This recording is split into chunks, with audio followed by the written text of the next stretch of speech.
My name's Max, and I'm the ship's mate on the Lady M cruise boat. And the mates on ships' main task is watch keeping. They're also got to ensure the safety of all the passengers and the crew, and all other general maintenance and engineering duties to keep the ship running on course and time. We've just been doing 8-day cruises from Broome back to Broome, around to the King's Cascade, which is the furthest north that we go to on the cruise. And in that time we go to the horizontal falls for a jet boat ride, and we go to Montgomery Reef, which is absolutely stunning. We're passing it again on the way back to Coolin Island at the moment. And there's also Raft Point, which at the top is an indigenous cave and some rock art, which is quite amazing. And then into the mangroves for some crabbing at Red Cone Creek, and then further north. We run the Kimberley cruises through the winter, and then we've got 2 more cruises to go this season, and halfway through October is we get back, and then the Lady M goes back to Mandurah for the summer to avoid the cyclone season here in the northwest in the Kimberley. And so there's about 7 cruise boats who do this, do the Kimberleys, and then they all rest for the summer. Hello, my name's Jan Wood. Welcome to today's episode of Coffee Break. And today my special guest is someone very dear to my heart, which is my Max. And our special topic is Master Seaman's tickets. So every time Max is in town from Broome, he pops in to say hello to his mum and dad, and we do an interview about where he's up to with his nautical career. So thanks for being on today's program. Thanks for having me, Mum. Okay, now you've just done something quite amazing. I just, in Fremantle, passed the last stage of my Master 4, which is master of a 35 metre boat up to 200 nautical miles from the coast. Okay, so currently you are working in the Kimberley Ranges on a cruise boat. Yeah. Okay. In November 2012, we went with you on the Lady M cruise. You don't work for Lady M anymore, do you? You've gone to bigger boats. Bigger boats, yep. Yep. And you were in charge of taking the guests crocodile spotting. So here you are on the beach, and I said to you, why are you carrying the oar? He said, Mum, I got the job. If the crocodile comes along, I got the job of smacking it over the head. And I thought, oh, jeez, I hope you were joking. The crocdonger? Yeah. Well, Yeah. the crocdonger, never had to use the crocdonger. But I tell you, I don't think that's the best thing to do. Smack it on the head. Oh, Oh, it's either that or there's absolutely no safety contingency plan. all right, well, luckily we didn't come across any crocodiles.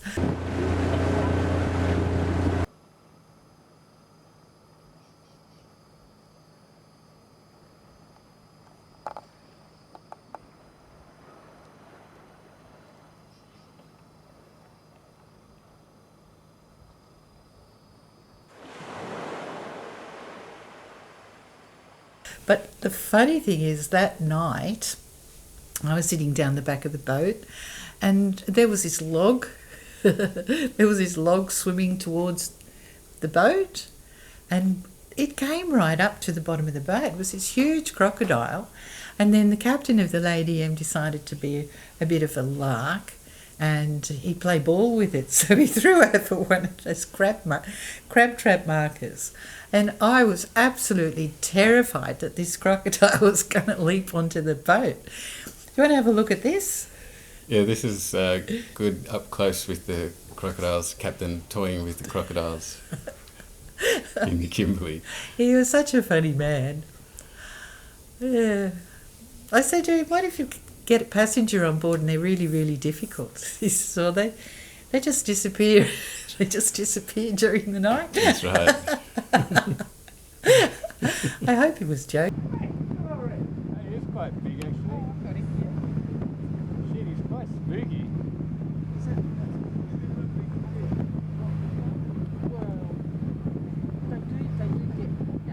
This croc's a very hungry croc.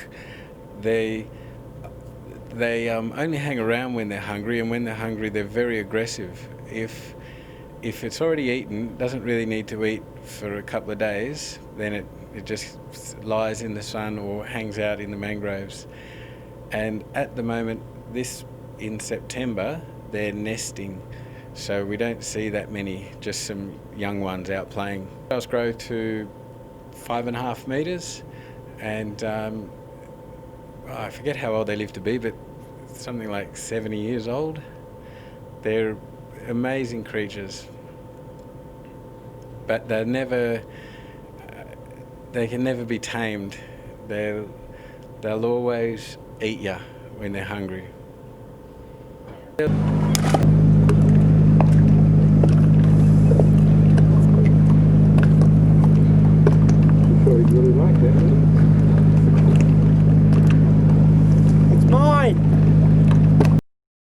There was a croc hanging around, and the captain decided he might throw one of the little crabbing buoys in, and just to play around with it, and it grabbed the buoy and put on a little bit of a display. Oh, where's the camera now? That's down there. Where's that fishing rod, mate?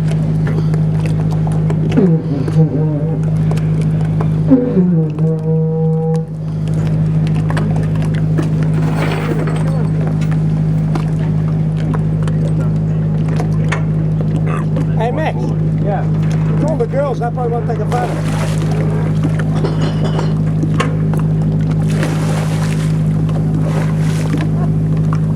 Come on, it's my float. Put it back.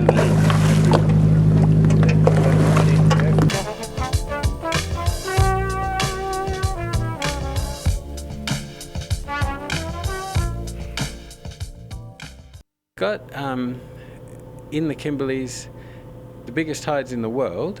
The other place that has 10-metre tides is in Canada, rushing around, and it's to do with the northwest shelf is about 30 metres deep out there. So when the moon and the sun are in conjunction and the tide is rising, it pulls all that water in. And coming around the Coral Sea is a 3-knot current that's bringing in lots of water, and as the tide rises, that gets banked in. But there's also really tricky inlets in all different depths of 100 metres and 50 metres deep everywhere, and it's the topography of the underwater that at Montgomery Reef, the tide moves slowly as it's rising until it floods the reef, and then it pulls water in from everywhere, and it's like a big lung drawing lots of water out of all the creeks and rivers and rivulets that are around. And King Sound is another big one that really affects the tides.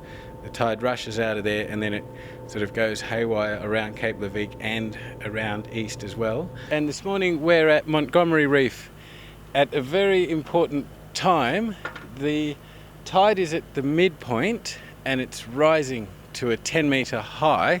So in the next few minutes, this whole 175 square kilometre reef is about to flood, and it's one of the reasons why the tides in the Kimberleys cause absolute havoc, because this will rise at 2 metres an hour for the next 2.5 hours, and all this water will be rushing out of all the other inlets that are around here in the Bonaparte archipelago. And all the wildlife start into a frenzy now as well.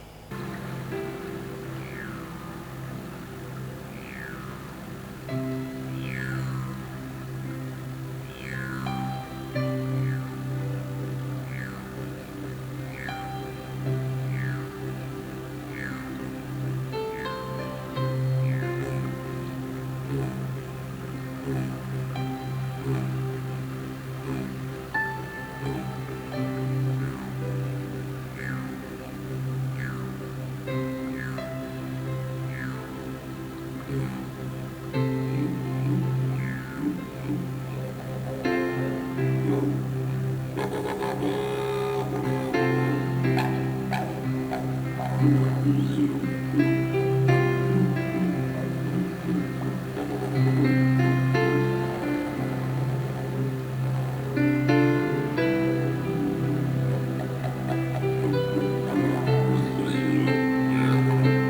champion, Philip Parker King, between 1817 and 1820 surveyed this whole area, and he named Montgomery Reef after his surgeon, Andrew Montgomery.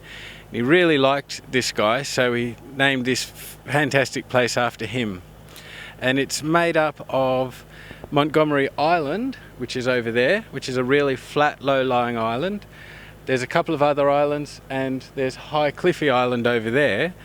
And High Cliffy Island had Australian Indigenous inhabitants over time, and also had Moccasin, which are the people who visited the Kimberleys sometime between 20 and really recent history. Like, they were here when Philip Parker King was here, and they'd come for the dry season. So it's really, people from Perth come up to Broome for the dry, and then they migrate back in the wet. And the Moccasins have been coming here for thousands of years. They'd catch the last monsoonal winds after the wet, hang around in the Kimberleys catching sea cucumbers and trade with the Indigenous, and then they'd catch the start of the monsoonal winds going back and spend the wet back in Indonesia or wherever they particularly came from. But there's always been a lot going on around here. Our favourite exercise on the Lady M is crabbing with the pull-up pots. Just got to put some bait in them and get them out.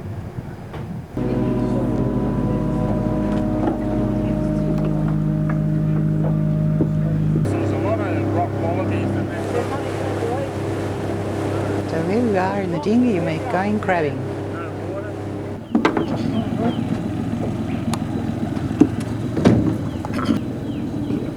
So why, when they go in for the meat, how come they can't just get out?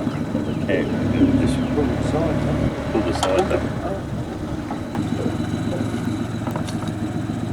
Now first I couldn't understand why the captain was putting the little polystyrene foam balls in the top of the trees. You gotta put the float on top of that tree. You want me to shin up there? Oh, no, Just throw it over.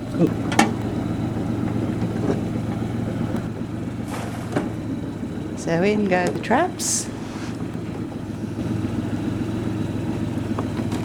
Very little wildlife though, some birds. There goes the marker I thought there would be a lot more. in the treetop.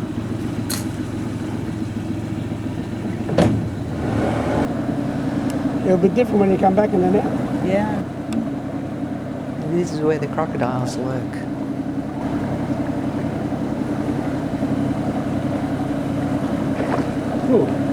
Fortunately, we didn't see any.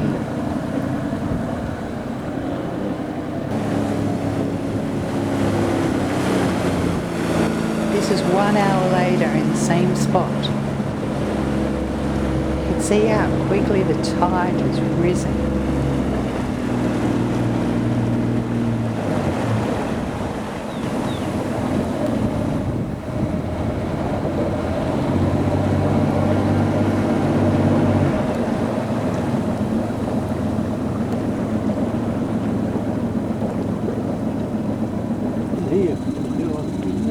There's one.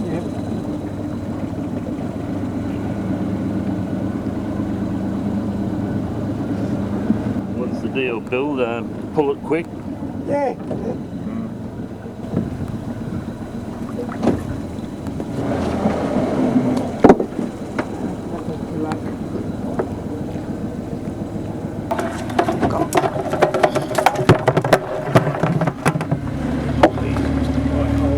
One mud crab. That's incredible.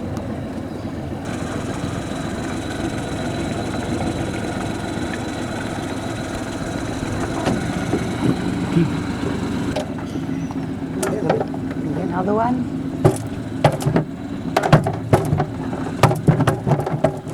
Doesn't want to go. It's a bit tangled. No, you got him now.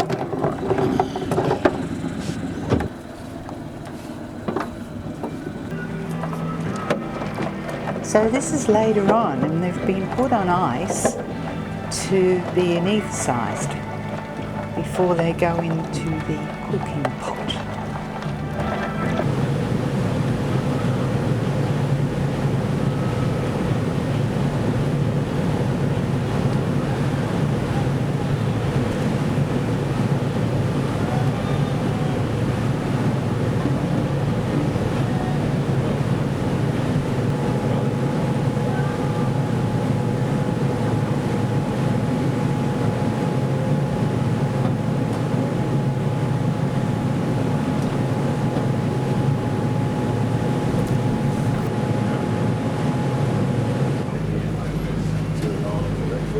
They have a very interesting flavour. They're not like a blue swimmer crab at all. What?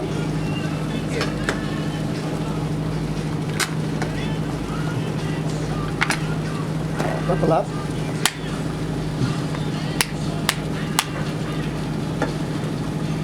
And then you can break it open.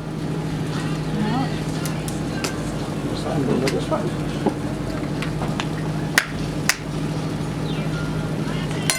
Then you go. Thank you. There you go.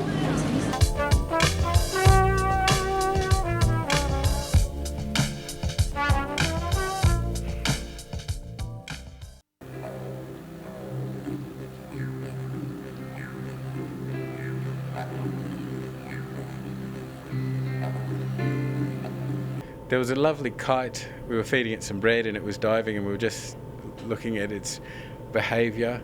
We could see it quite closely, but there is kites, ospreys, there's the ocean birds, the gannets, and I've even seen the very elusive mangrove chicken, which is the chestnut rail, which is a very rare bird. I've actually seen it 4 times in the last 5 months. Every time I see it, it just puts its head down and wanders back into the mangroves where it lives with the crocodile.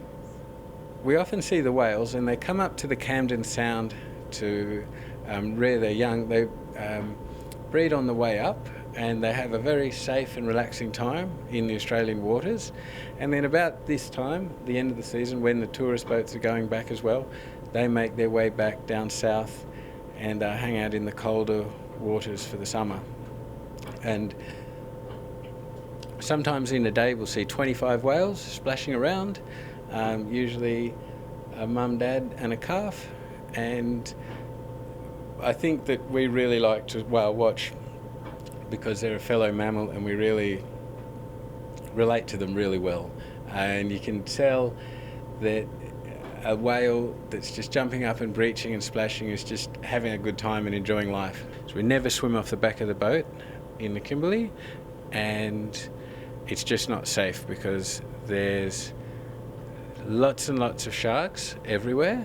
There's a really, there's heaps of sharks everywhere at the moment, and there's lots and lots of crocodiles around as well.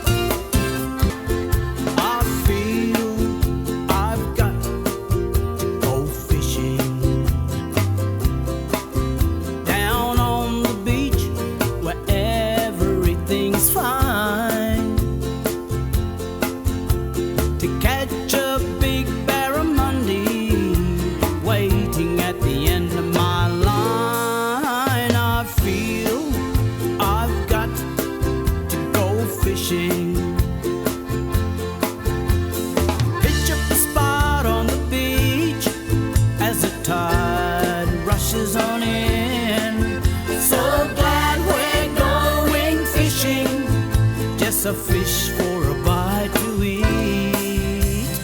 Oh, oh, oh, yeah.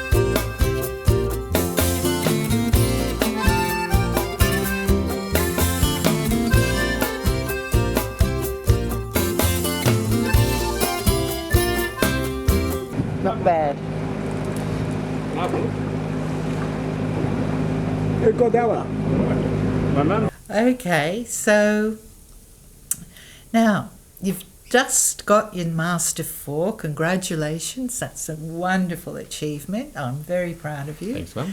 So what's your dream for the next 5 years? Well, they keep bigger and bigger boats. Yep. Is a good. Always get on bigger boats. It's 63 metres at the moment. So next boat maybe 100 metres or so, and aspire to be a second mate on an Antarctic cruise boat. Oh, that sounds interesting. Yeah, I think they're going to possibly do in the next 5 years. There's going to be more and more of them, and they might have some Australian boats that do Tasmania, Antarctica, back to Tasmania.